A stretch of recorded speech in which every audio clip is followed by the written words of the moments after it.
O Instituto Nacional de Meteorologia divulgou um alerta que abrange boa parte do estado de São Paulo para onda de calor, perigo potencial.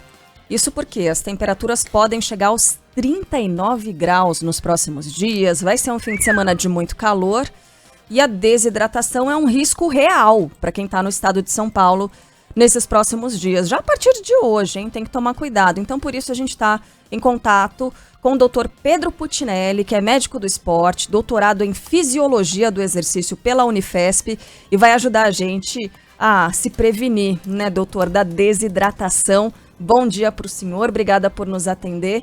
Doutor Pedro, a partir de que momento a gente tem que se preocupar de forma real com a desidratação do nosso corpo? Digo, quanto tempo sem beber água uma pessoa tem que ficar para realmente ter esses sinais de desidratação? Bom dia, obrigado pelo convite, uma honra estar participando do programa. Eu diria não com relação ao tempo, e sim a quantidade de água necessária diariamente para se manter hidratado. E aí uma dica é sempre ter uma garrafinha do seu lado, ter uma garrafinha para chamar de sua, e você frequentemente se hidratar, né?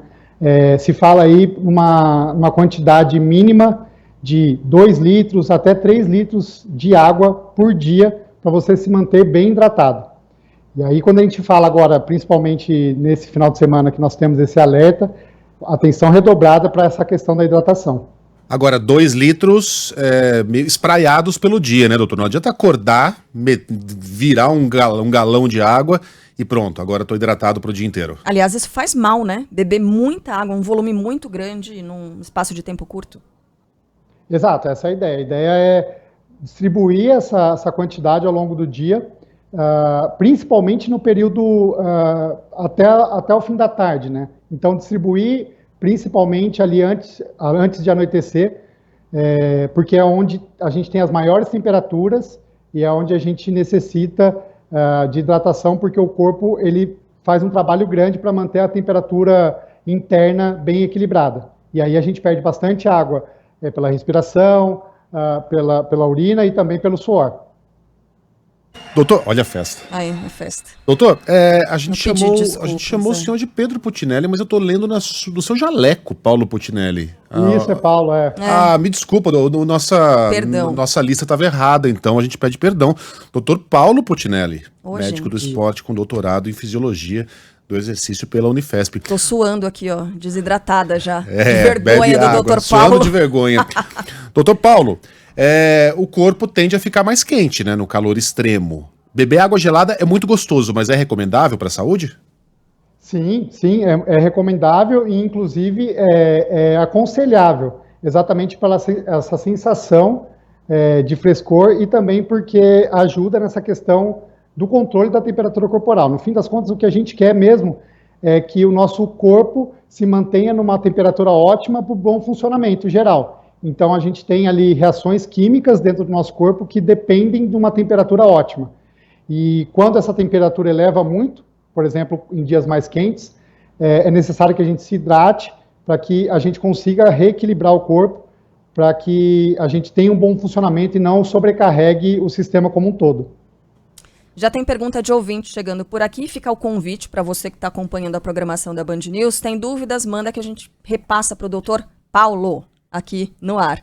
Valéria mandou, doutor, falando sobre nariz sangrando. Nessa época de tempo mais seco, isso se torna um pouco mais comum. Ela quer saber se pode ser sinal de desidratação, nariz sangrando sem variação na pressão. Também vamos falar de outros sintomas, né, de desidratação. Sim. A questão do sangramento nasal, ela tem muito a ver com o tempo seco, principalmente, né? Então, o tempo mais seco, ele favorece um aumento da vascularização, ou seja, da chegada de sangue nas extremidades, incluindo o nariz, e isso pode ser que favoreça ou que aumente o risco de você ter um sangramento nasal. Caso isso aconteça, assim, não tem muito o que se preocupar, desde que não seja um sangramento de grande monta, né, muito sangue, mas basicamente o que a gente deve fazer é baixar a cabeça, deixar esse sangue escorrer e tampar para que coagule esse sangue, para que pare o sangramento e a gente não tenha mais problemas. E os outros sinais de desidratação, além da sede, né, a sede é o primeiro sinal de desidratação, a gente tem questões de dor de cabeça, até inclusive chegando à sensação de desmaio, você começa a se sentir mais fraco, e aí a orientação é, se hidrate bem, caso os sintomas eles piorem ou tem algum sintoma mais grave, aí sim deve procurar ajuda médica, deve procurar um pronto-socorro para um atendimento médico. E o ar-condicionado, doutor, faz mal para a saúde você dar aquela socada no 18 para a casa ficar geladinha enquanto o mundo está pegando fogo lá fora? Pois a gente tem que ter um cuidado com o ar-condicionado exatamente nessa linha, né? O ar-condicionado, ele controla a temperatura do ambiente, mas ele deixa o clima mais seco, ele deixa o ar mais seco. Então, a gente também tem que ter bastante cuidado com relação à hidratação, mesmo que a gente não sinta esse calor excessivo que a gente tem no ambiente externo. Então, não importa a temperatura que você está, a hidratação é importante, porque uma hora ou outra você vai sair ali, principalmente se você for fazer alguma atividade física, se você for se expor ali à temperatura, mesmo porque quando faz muito sol, a gente gosta mesmo de sair de casa, de passear, enfim, aproveitar o dia bonito com esses cuidados importantes. Acho que dá tempo de fazer mais uma pergunta, né? O Elias Danadinho, doutor, mandou assim, ó, água é água ou outros líquidos em geral, tipo suco, cerveja, deu para ler aqui na sua mensagem, né, Elias? Vamos falar de hidratação com outros líquidos e também o consumo de álcool, doutor? Sim, boa. A hidratação ela pode ser feita de diferentes maneiras, não necessariamente deve ser exclusivamente água, a gente pode tomar suco, chá, água de coco, isso é bem recomendado, inclusive, porque aumenta a quantidade total, né? A gente, naquela recomendação de 3 litros, por exemplo, se a gente destinar 100% de água, muitas vezes a pessoa não consegue ingerir 3 litros só de água, e aí ela pode lançar mão de sucos, refrescos, água de coco.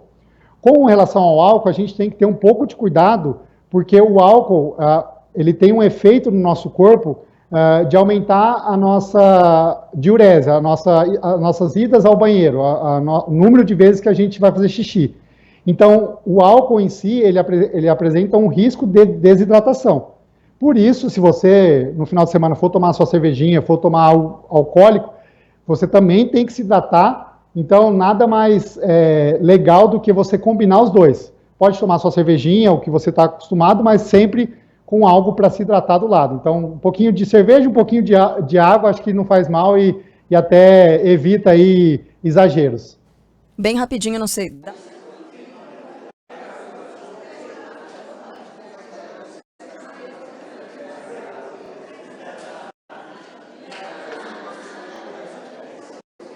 fazer calor, tá pedindo dica para não desidratar.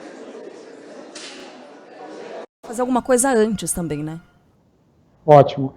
Com relação à atividade física nesses climas mais quentes, a gente tem que ter algumas preocupações e alguns cuidados. O primeiro deles é a questão do horário, né, de você se expor à atividade física. No caso dele é uma prova, então possivelmente vai ser nas primeiras horas da manhã, porque as provas de corrida elas acontecem de manhã bem cedinho, exatamente por conta desse ponto. Se proteger bastante, então, protetor solar, boné, roupas bem ventiladas é bastante importante, que permitem essa troca de temperatura, permitem que você sue bem. E a questão da hidratação é extremamente importante, inclusive antes. Então, aí desde hoje, né, de sexta e sábado, 2 dias antes, procurar se hidratar bem para chegar na prova já bem hidratado.